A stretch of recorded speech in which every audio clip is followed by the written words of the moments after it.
नमस्कार दोस्तों। तो हम सीसैट के अंतर व्यक्तिक क्षमता एवं संप्रेषण कौशल सेगमेंट से आए हुए प्रश्नों को देख रहे थे। 2015 तक सभी प्रश्नों को हमने देख लिया है। इसमें 2016 के प्रश्न हैं। तो पहला प्रश्न है, निम्नलिखित में से कौन सी संज्ञानात्मक प्रक्रिया उस समय घटित होती है जब व्यक्ति कलात्मक, साहित्यक, वैज्ञानिक अथवा व्यावहारिक समस्याओं के विभिन्न संभावित समाधानों पर स्वतंत्र रूप से विचार करता है। तो ये अपसारी चिंतन के तहत ऐसा होता है। तो विकल्प डी इसका सही आंसर हो गया। अब ये समझना होगा कि अपसारी चिंतन क्या होता है। तो अपसारी चिंतन दरअसल चिंतन का एक प्रकार है, सोचने समझने की एक प्रकार है। उसमें क्या होता है, जब व्यक्ति कलात्मक, साहित्यक, वैज्ञानिक या फिर व्यावहारिक समस्याओं के जो समाधान होते हैं, तो संभावित कौन कौन से समाधान और हैं उस पर स्वतंत्र रूप से जब विचार करे तो हम कहते हैं कि अपसारी चिंतन किया जा रहा है। तो विकल्प डी इसका सही आंसर है। नेक्स्ट, मौखिक संप्रेषण में सबसे अधिक महत्वपूर्ण होता है कि आप इसे कैसे कहते हैं। तो जब हम मौखिक संप्रेषण करते हैं, यानी कि जैसे मैं अभी आपसे क्या कर रहा हूँ, हालांकि आपको वीडियो दिख रहा है लेकिन मैं मौखिक संप्रेषण नहीं कर रहा हूँ, ना मेरा आप फेस देख पा रहे हैं ना कुछ। तो एक तरीके से मौखिक संप्रेषण ये है। तो मौखिक संप्रेषण में सबसे अधिक महत्वपूर्ण ये होता है कि इसे हम कैसे कहते हैं, कैसे संप्रेषण करते हैं। तो इसलिए विकल्प 20 का सही आंसर है। व्याख्या में भी वही लिखा हुआ है कि मौखिक संप्रेषण में सबसे अधिक महत्वपूर्ण होता है कि आप इसे कैसे कहते हैं, कहने का तरीका क्या है। नेक्स्ट, मौखिक संप्रेषण में सबसे महत्वपूर्ण बाधा है तो खराब श्रवण। सुनने जब सुनेगा ही नहीं कोई अच्छा से तो एक क्या संप्रेषण होगा, कुछ संप्रेषण नहीं है। क्लास में कोई टीचर कुछ कह रहा है और व्यक्ति जो है सुनने वाला बढ़िया सुन ही नहीं रहा है, कभी कुछ।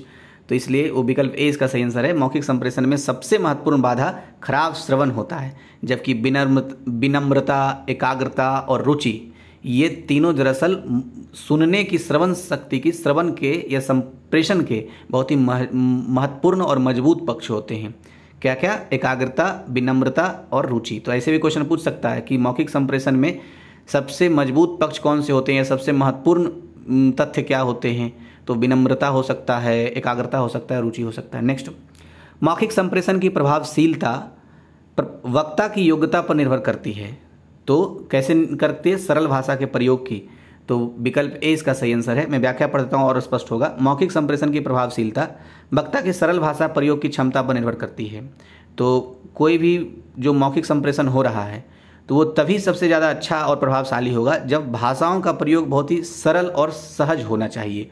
ऐसा कि आम बोलचाल की भाषा हो, ऐसा ना कि एकदम मतलब लगे कि साहित्यक और पीएचडी टाइप का भाषा हो। तो पता ही जब सुनेगा समझेगा ही नहीं आम आदमी तो क्या प्रभाव पड़ेगा, उसका संप्रेषण अच्छा नहीं होगा।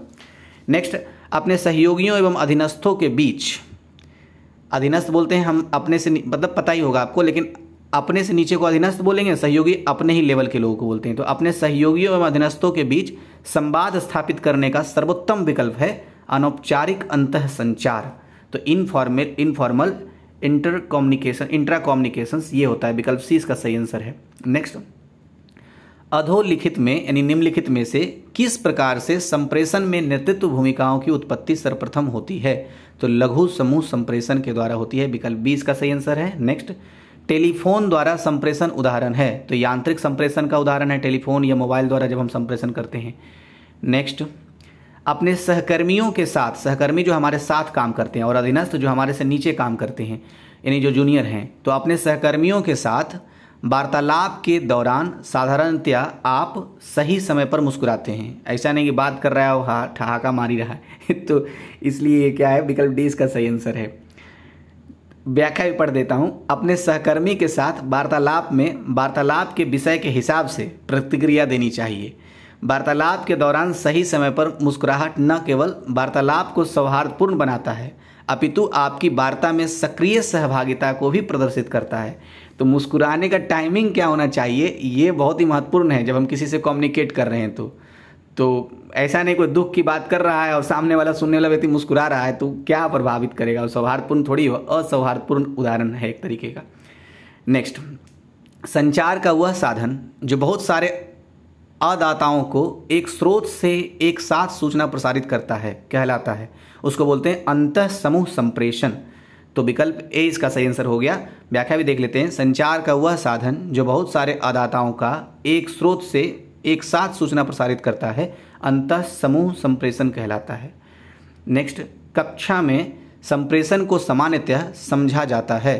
तो संज्ञानात्मक समझा, कक्षा का मतलब होता है क्लास, तो जो क्लास में संप्रेषण होता है कम्युनिकेशन, वो सामान्यतः क्या समझा जाता है, संज्ञानात्मक यानी कॉग्निटिव समझा जाता है। कॉग्निटिव संप्रेषण कम्युनिकेशन यानी कॉग्निटिव कम्युनिकेशन हो रहा है, ऐसा समझा जाता है। विकल्प 20 का आंसर था। नेक्स्ट, एक वर्तुल संप्रेषण में संकुटन कूटभंजक हो जाता है जहां वहां होता है। तो श्रोता समूह, विकल्प बी। समझ में आया? ऐसा हिंदी प्रयोग होगा तो क्या समझ में आएगा। कोई बात नहीं, क्वालिफाइंग है, ऐसा नहीं है कि इसमें ज़्यादा नंबर लाना है। मैं फिर से पढ़ने की कोशिश करता हूँ। एक वर्तुल संप्रेषण में संकुटक मतलब कोड डिकोड वाला जो शब्द था ना, उसी से कनेक्ट कीजिए। तो एक वर्तुल संप्रेषण में संकुटक कूटभंजक हो जाता है जहां वहां होता है।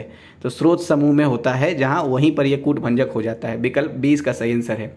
एक वर्तुल संप्रेषण में संकूट हो जाता है जब वहां श्रोता समूह होता है। पता नहीं कितना समझा पाया, बस पढ़ दिया हूं।